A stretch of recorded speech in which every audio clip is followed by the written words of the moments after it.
आज हम आपके सामने प्रस्तुत करने जा रहे हैं कहानी काश शैला समझ पाती। कहानीकार हैं श्रीमती संध्या श्रीवास्तव। 10 बजने को आए। शैला अभी तक उठी नहीं है।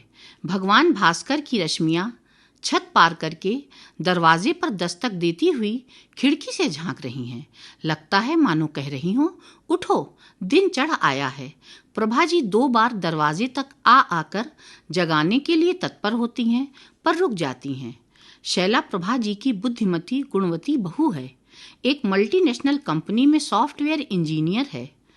उसकी शिफ्ट दोपहर 1 बजे से रात 10 बजे तक है। प्रभा जी एक बुजुर्ग महिला हैं। शिक्षा विभाग में कार्यरत थीं। एक उच्च पद से सेवानिवृत्त हुई हैं। उनका बेटा सुमित भी एक मल्टीनेशनल कंपनी में मैनेजर है।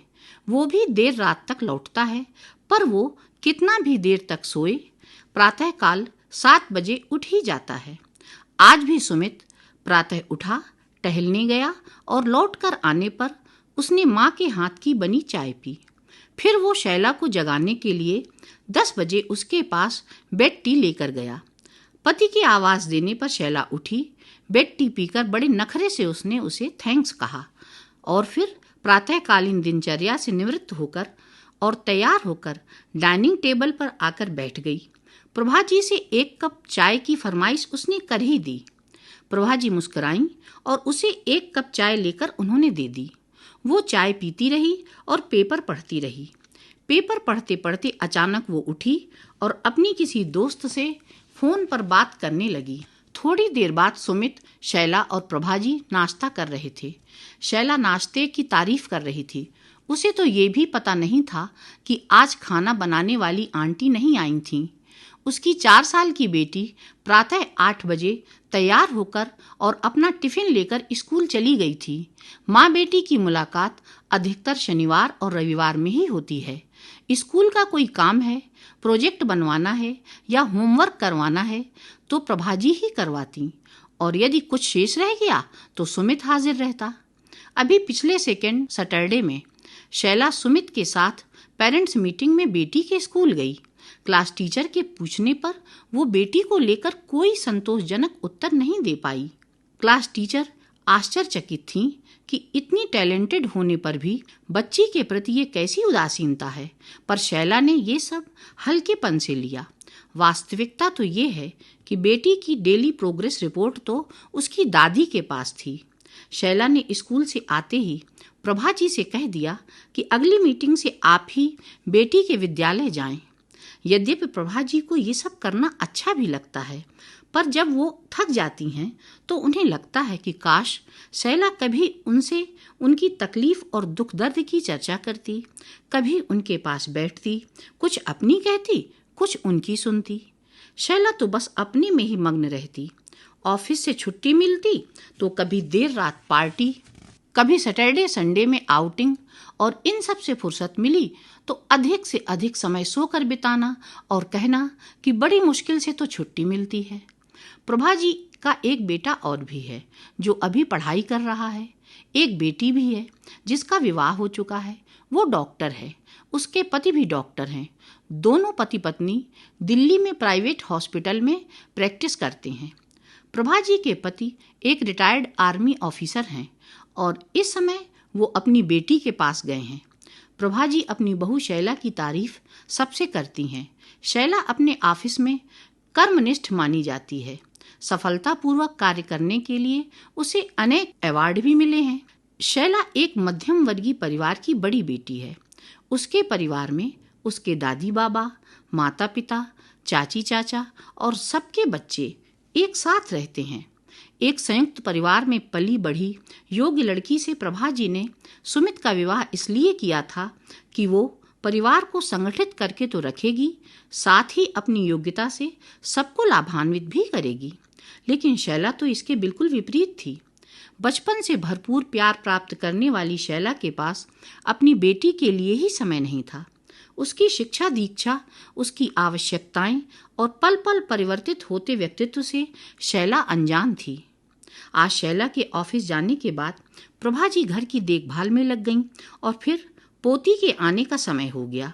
वो रोज उसके बस स्टॉप तक लेने जाती हैं। पोती भी दादी को देखकर खिल उठती है। कभी कभी तो ऐसा लगता है कि पोती और दादी के बीच किसी की आवश्यकता ही नहीं। सुमित और शैला तो अनचाहे मेहमानों की तरह उनके बीच आ जाते हैं। प्रभाजी का फ्लैट ठीक मेरे फ्लैट के सामने था। मैं कभी कभी उनके घर जाती। मुझे देखकर प्रभाजी प्रसन्न हो जाती। कभी कभी सुमित और शैला भी मिल जाते। वो भी मुझसे बड़े आदर से मिलते। मैं सोचती, पढ़ाई लिखाई, शिक्षा दीक्षा, संस्कार हमें बड़ों का आदर और छोटों से प्यार करना सिखाते हैं। अज्ञान के अंधेरे से ज्ञान के उजाले की ओर ले जाते हैं। नई पीढ़ी के पास ये सब कुछ है, पर वो योग्य होते हुए भी पारिवारिक जिम्मेदारी के प्रति उदासीन क्यों है?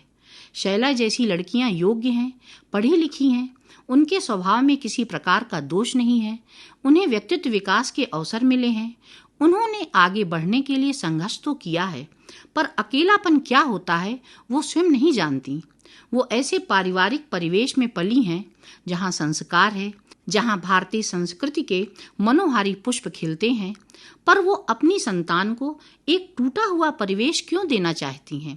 प्रभाजी जैसी माताएं जो आयु के अंतिम पड़ाव में हैं, कब तक अपने बेटे बेटी की संतान की परवरिश करती रहेंगी? अपने प्यार दुलार से उनकी झोली भरती रहेंगी, उन्हें संस्कारित करती रहेंगी। बच्चे चाहे महानगर में रहते हों या किसी ग्राम में, अंग्रेजी बोलते हों या हिंदी या अन्य कोई भाषा या लोक भाषा, उनका मन एक सा होता है। वो एक सा बचपन जीना चाहते हैं। उन्हें तो चंदा को मामा कहकर पुकारने वाली माँ ही चाहिए। उन्हें जितना कीमती खिलौने प्रभावित करते हैं, उनसे कहीं अधिक मिट्टी के खिलौने आकर्षित करते हैं।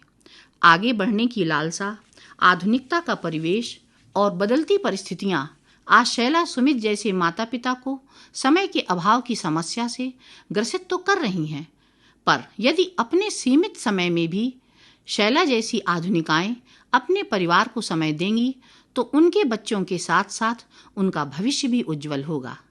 जरा सोचिए, जो बच्चे माता पिता से दूर अपने घेरे में ही एकाकी जीवन जी रहे हैं, वो कभी भी अपने माता पिता से नहीं जुड़ पाएंगे। अभी तो शैला के पास युवावस्था का जोश है, आधुनिकता का नशा है, अपना जीवन अपने तरीके से जीने का विचार है, जो उसे समाज से तो दूर कर ही रहा है, साथ ही उस भविष्य की ओर इशारा कर रहा है जहां केवल एकाकीपन का अंधकार होगा। शैला को मैं जब देखती, मेरे मन में इसी प्रकार के विचार आते। मैं सोचती, शैला जैसी बेटियां और बहुएं आज समाज को आर्थिक मजबूती तो दे रही हैं, नारी के सम्मान का प्रतीक बन रही हैं, पर स्त्री परिवार की धुरी है, परिवार का संबल है, ऐसा कुछ बनने का साहस नहीं कर पा रही हैं। आसमान को तो छू रही हैं, पर धरती से पैर उखड़ रहे हैं। ये सब उस खतरे का आगाज है जब ऊंची अट्टालिकाएं होंगी, आलीशान भवन होंगे, पर घर नहीं होंगे। काश शैला समझ पाती।